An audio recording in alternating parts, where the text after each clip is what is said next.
Escuchémoslo hasta el final. Dios los bendiga a todos. Antes de empezar, vamos a darle la gloria a Dios por todo lo que está pasando aquí en este lugar y por todo lo que está pasando en este país. Cristianos, encargados de llevar la palabra de Dios a todos lados, pastores, invitados especiales, amigos.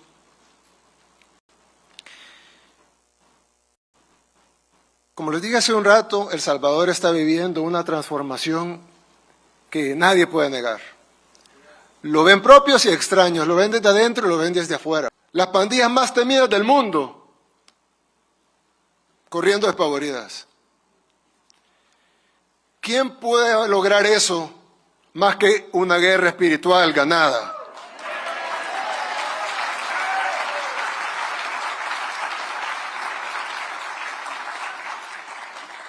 Nosotros estábamos luchando una guerra acá y alguien puede decir, bueno, pero qué bien, felicidades a los hombres de uniforme que lograron esta operación, pero casi ni dispararon.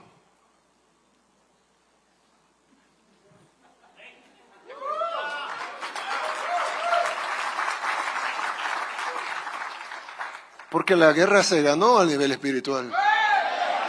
Y nosotros fuimos el reflejo de esa guerra espiritual. Aquí se vio el reflejo, así como un espejo. En el espejo se ve que algo se está moviendo, pero en realidad nada se mueve en el espejo. El que se está moviendo es uno y en el espejo se ve el reflejo. De igual manera acá nosotros nos vimos en las calles arrestando terroristas, pero realmente solo el reflejo de lo que se había ganado en la guerra espiritual. Por eso El Salvador, que no es el país más rico, que no es el país más tecnificado, que no es el país más poderoso, pero que ni siquiera, hasta suena tonto decirlo, por supuesto que no somos ni por cerca, no somos ni el top 100. Estaba logrando lo imposible. ¿Por qué? Porque éramos el reflejo. ¿Y por qué éramos el reflejo? Porque pedimos con fe. ¿Pero por qué también? Porque Dios quería que fuéramos testimonio de su gloria en la tierra.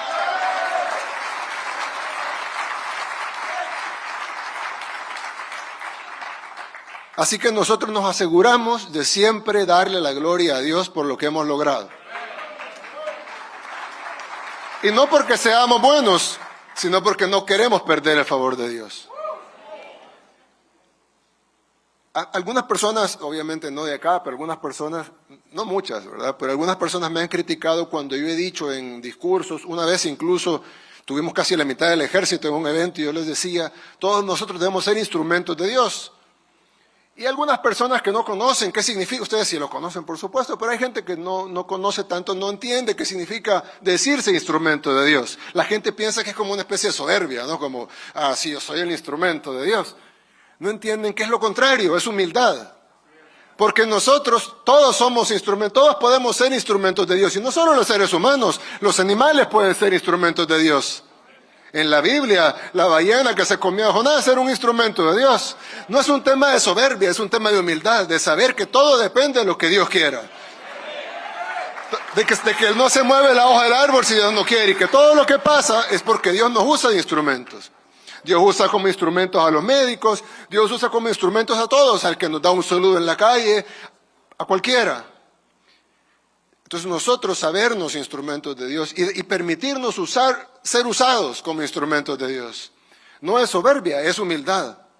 Es saber que no dependemos de nosotros mismos, sino dependemos de aquel que está allá arriba y que maneja y controla y tiene todo el poder.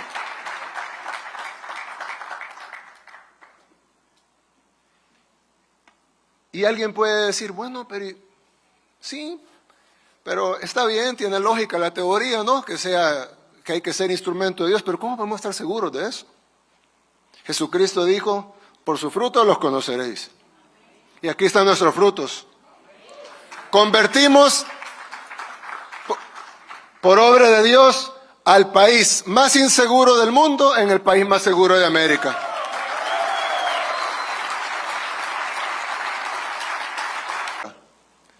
El pastor Asbun ya lo mencionó hace un rato, pero casi en todos los rincones del mundo se reconoce que El Salvador está viviendo una transformación. Y en Latinoamérica, en Asia, en Estados Unidos, en Europa, en todo lugar, la gente ve que El Salvador vive una transformación. Y si pensamos un poco cómo obra Dios, El Salvador, a pesar de su nombre, hace unos años nadie hubiera pensado de que El Salvador iba a tener una transformación así. El Salvador, mucha gente ni siquiera lo podía ubicar en el mapa. Y los que lo podían ubicar en el mapa probablemente lo reconocían por la guerra, por las pandillas, por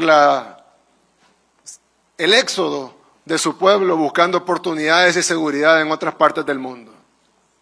Era poco lo bueno que se conocía en nuestro país. Y no era para menos.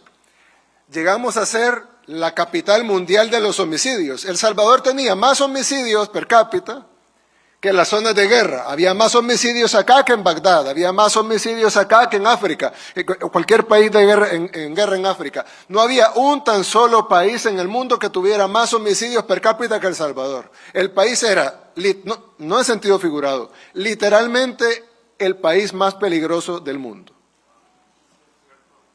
No en los 80s en la guerra, no, hace poco, hace apenas unos años. El país más peligroso del mundo. Necesitaba una restauración, necesitaba una transformación y además se llamaba El Salvador.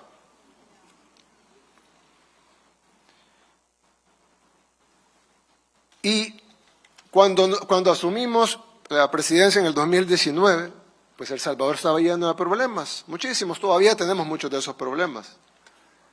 Pero el problema principal era la inseguridad.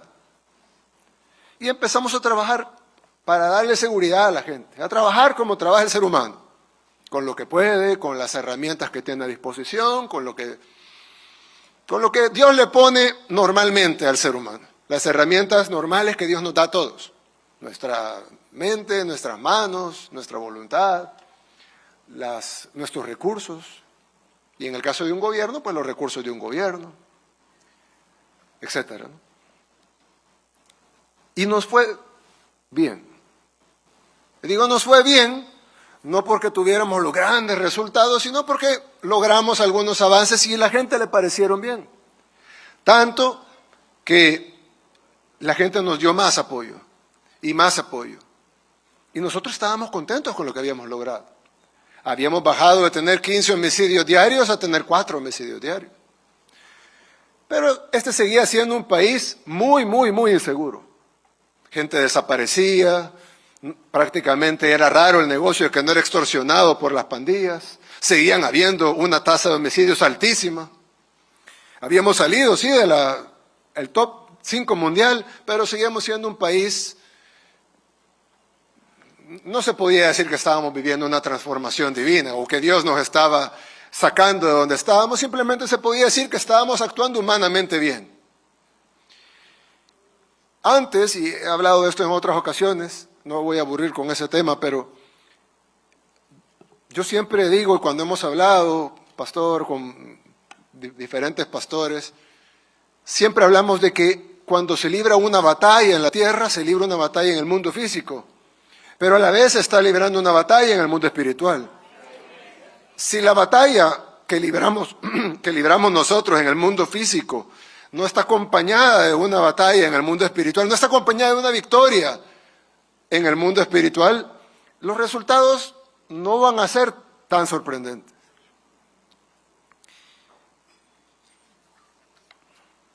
Y en el 2022, el año pasado, tuvimos el fin de semana más sangriento que habíamos tenido. En 3 días asesinaron 84 salvadoreños. En un día asesinaron 60, en uno de esos 3 días asesinaron 62. Cada 15 minutos nos avisaban de otro homicidio. Cada 15 minutos nos avisaban de otro homicidio. Traten de imaginar la impotencia que se siente cuando cada 15 minutos ustedes reciben el anuncio de otro homicidio en otro lugar. aparentemente uno no relacionado con el otro. No es que están matando en un lugar, sino que aparece un muerto por allá, un muerto por allá, otro muerto por allá, y ustedes, ¿qué hacen? Tienen una policía, tienen un ejército, pero ¿hacia dónde lo dirigen? ¿Hacia dónde los envían? Cada 15 minutos, otro homicidio, otro homicidio, otro homicidio. Recuerdo que nos reunimos hasta altas horas de la madrugada, estaba el ministro de Defensa, estaba el ministro de Seguridad, el director de la Policía, el fiscal general, alguna gente de mi equipo cercano. Y decíamos, ¿qué hacemos? ¿Qué podemos hacer? ¿Hacia dónde atacamos? ¿Hacia dónde dirigimos? ¿Hacia dónde? ¿Qué hacemos? En ese momento el director de la policía me dijo, presidente, creo que podemos controlar la situación, estamos desplegando a la policía en varios lugares y probablemente vamos a tener esto controlado para la mediodía de este día. Estábamos ya a las 2, 3 de la mañana. Pasó la mediodía, no teníamos controlado nada, todo se puso peor. 1 de la tarde peor, 2 de la tarde peor. Ese día, el día peor, fue el día que llegamos a 62 homicidios en un día. No sabíamos qué hacer. Y creo que es de las pocas veces en la vida, si no la mayor, en la que uno se siente totalmente superado en todos los ámbitos. No hay forma de racionalizar algo que ni siquiera podemos asimilar primero. Y no ha terminado uno de asimilar algo cuando viene otra mala noticia. Y cuando no ha terminado uno de asimilarla cuando viene otra mala noticia. Y toda esa responsabilidad sobre nosotros. Y estábamos ahí platicando, otra reunión hasta el amanecer, por supuesto. Y en eso tomamos varias decisiones.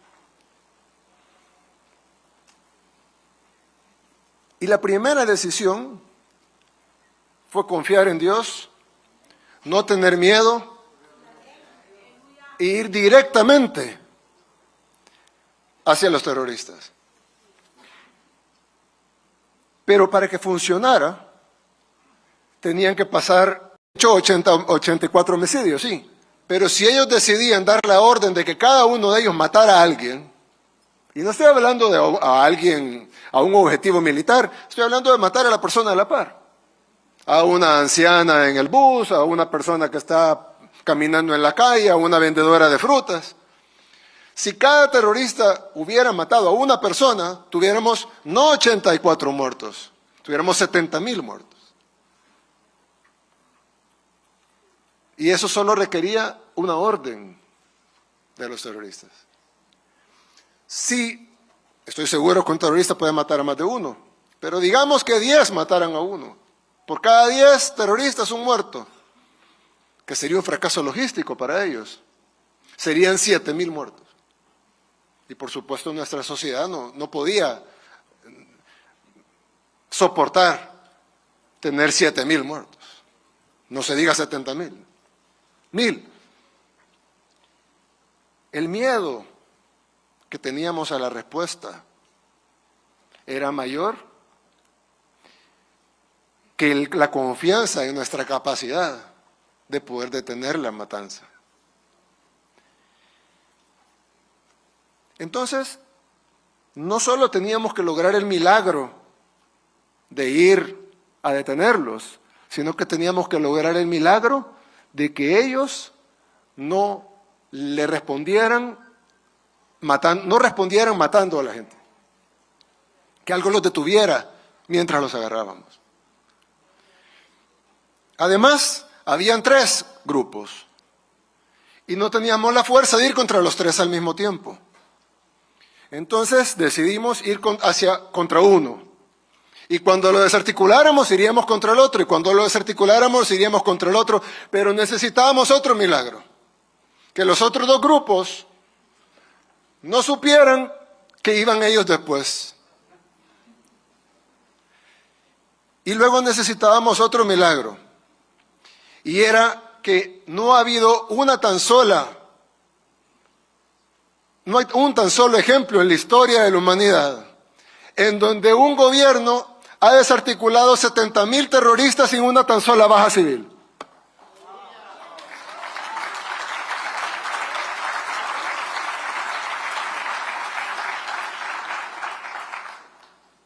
Y ese era el milagro más grande. Sinceramente, yo confiaba 100% en que lo que estábamos haciendo era lo correcto y confiaba 100% en que teníamos el favor de Dios, porque siempre lo hemos tenido.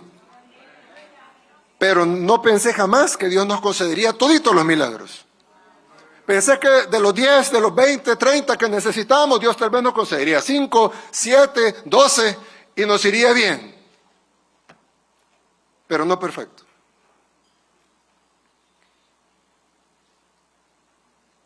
Y iniciamos la operación el día domingo. Para el día lunes no habían homicidios.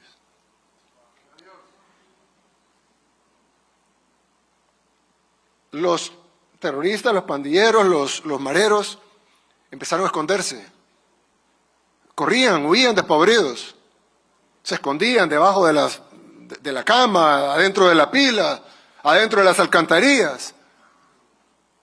Huían. Las temibles pandillas que tenían aterrorizado a El Salvador, a Honduras, a Guatemala, a ciudades enteras en Estados Unidos, en Italia. Las pandillas más temidas del mundo, corriendo despavoridas. ¿Quién puede lograr eso más que una guerra espiritual ganada?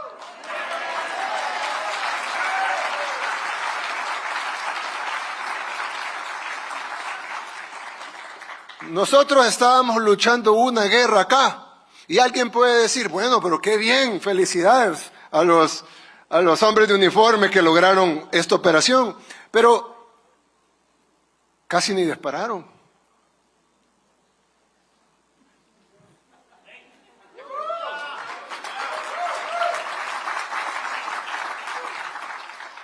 Porque la guerra se ganó a nivel espiritual. Y nosotros fuimos el reflejo de esa guerra espiritual. Aquí se vio el reflejo, así como un espejo. En el espejo se ve que algo se está moviendo, pero en realidad nada se mueve en el espejo. El que se está moviendo es uno y en el espejo se ve el reflejo. De igual manera acá nosotros nos vimos en las calles arrestando terroristas, pero realmente solo el reflejo de lo que se había ganado en la guerra espiritual. Por eso El Salvador, que no es el país más rico, que no es el país más tecnificado, que no es el país más poderoso, pero es que ni siquiera, hasta suena tonto decirlo, por supuesto que no somos ni por cerca, no somos ni el top 100. Estaba logrando lo imposible. ¿Por qué? Porque éramos el reflejo. ¿Y por qué éramos el reflejo? Porque pedimos con fe. ¿Pero por qué también? Porque Dios quería que fuéramos testimonio de su gloria en la tierra.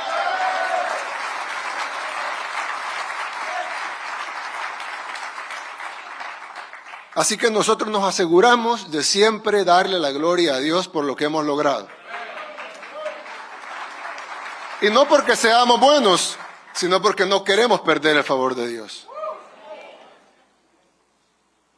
Algunas personas, obviamente no de acá, pero algunas personas, no muchas, ¿verdad? Pero algunas personas me han criticado cuando yo he dicho en discursos, una vez incluso tuvimos casi la mitad del ejército en un evento y yo les decía, todos nosotros debemos ser instrumentos de Dios.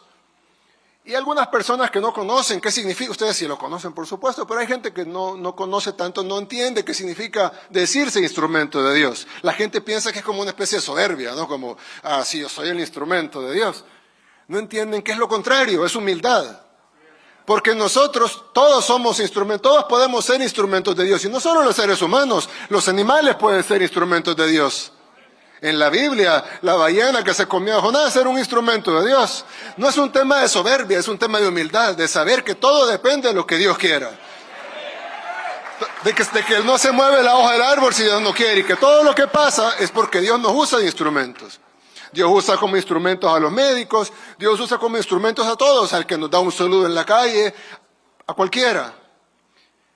Entonces nosotros sabernos instrumentos de Dios y permitirnos ser usados como instrumentos de Dios. No es soberbia, es humildad. Es saber que no dependemos de nosotros mismos, sino dependemos de aquel que está allá arriba y que maneja y controla y tiene todo el poder.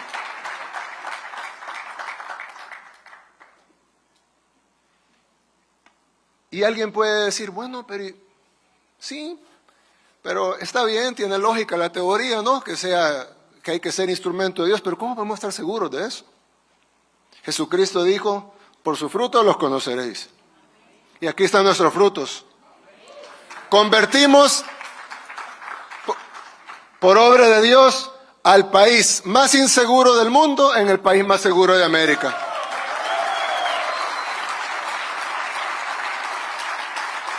Y cualquier persona puede venir y constatarlo. Cualquier persona de otro país puede ir tranquilamente a cualquier comunidad. Ahorita, al final de este evento, pueden ir a cualquier lugar, a cualquier comunidad, pueden ver una zona tal vez que se vea oscura, o que, no sé, de esas zonas que alguien pudiera pensar que son peligrosas. No se preocupen, que no hay ningún tan solo lugar en este país que sea peligroso ya.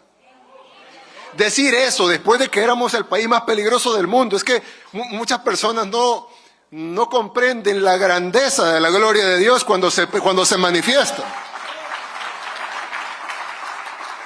Y eso que pasó aquí en El Salvador, y que vamos a trabajar para que siga pasando, porque la maldad siempre está al acecho. La maldad siempre está al acecho. Pero eso que pasó aquí en El Salvador, que ahora después de este evento cualquiera de ustedes puede irse a meter a cualquier lugar, caminar, se pierden, no importa, no pasa nada.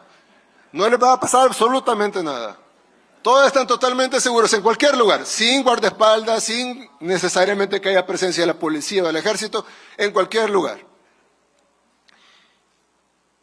Pero esa manifestación de la gloria de Dios y el favor de Dios que El Salvador tuvo, yo creo que es más importante, o el objetivo de eso es mayor que simplemente traerle paz al Salvador. Para mí, como presidente de El Salvador, pues qué bueno que sea paz para El Salvador, pero creo que el objetivo de Dios es mucho mayor. Es decirle a todas las naciones del mundo, pídanme, denme la gloria y yo sano su tierra.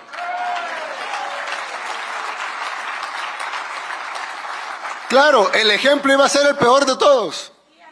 El ejemplo no podía ser agarrar un país medio pacífico, así como, qué sé yo, Uruguay o Chile, y hacerlo más pacífico.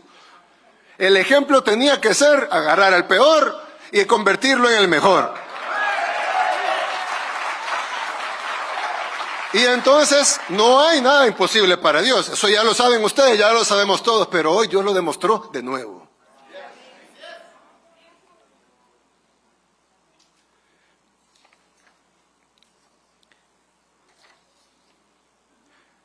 Yo les quiero pedir nada más dos cosas. Una, le quiero pedir siempre al pueblo salvadoreño, a muchos de aquí son del pueblo salvadoreño, les quiero pedir que siempre tengamos la humildad para darle la gloria a Dios y saber que el mal sigue acechando y que en el momento que dejemos de darle la gloria a Dios, el mal puede volver. No volverá si le damos la gloria a Dios y clamamos a Él y le pedimos con fe, pero sí podría volver si no lo hacemos. Y le quiero pedir a todos los demás, que son la mayoría, que no son del Salvador, que oren por nosotros, que oren por nuestra tierra y que oren por nosotros. No solo porque somos un país hermano y pues así como todos merecemos oración y sobre todo cuando la solicitamos, sino porque nosotros podemos ser un ejemplo para sus países, para sus tierras, para sus labores pastorales en esas tierras.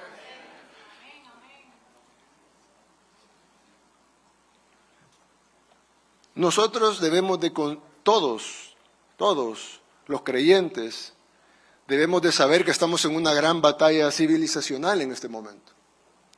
Ya lo mencionó el presidente de COICOM, pero es una realidad. Hay una batalla cultural, hay una batalla civilizacional en este momento. Sobre los valores, sobre la familia, sobre las cosas que antes eran consideradas universales, de repente ya no son tan universales. De repente son criticadas o son atacadas. Y esa batalla estamos obligados a ganarla. Pero al igual que nuestra batalla contra la criminalidad, contra la delincuencia, contra el terrorismo, la batalla tiene que ser ganada principalmente a nivel espiritual. Para que luego Dios nos llene de las argumentos, de las herramientas para poder ganar la batalla aquí. De la misma manera que El Salvador ganó la batalla en el terreno espiritual y luego se vio reflejado acá, arrestando 70,000 terroristas sin bajas civiles. De esa misma manera, cualquier batalla puede ser ganada. Pero ellos tienen medios de comunicación poderosos, ellos tienen... Sí, claro, nosotros teníamos 70,000 terroristas armados hasta los dientes atacando a nuestra gente, pero Dios nos dio la victoria. Entonces Dios también nos puede dar esta victoria, sobre todo porque es la causa justa. Y esta batalla es una batalla por las almas. No es una batalla por territorio, no es una batalla por dinero, no es una batalla por conquista, es una batalla por las almas. Y ustedes son guerreros de esas almas. Siempre lo han hecho, ya desde muchos años. Por eso están reunidos acá. Y me imagino yo que como las cosas no se dan por casualidad, me imagino yo que Dios quiso que se reunieran acá precisamente para darles las herramientas, darles la palabra, para que puedan salir y ganar las almas.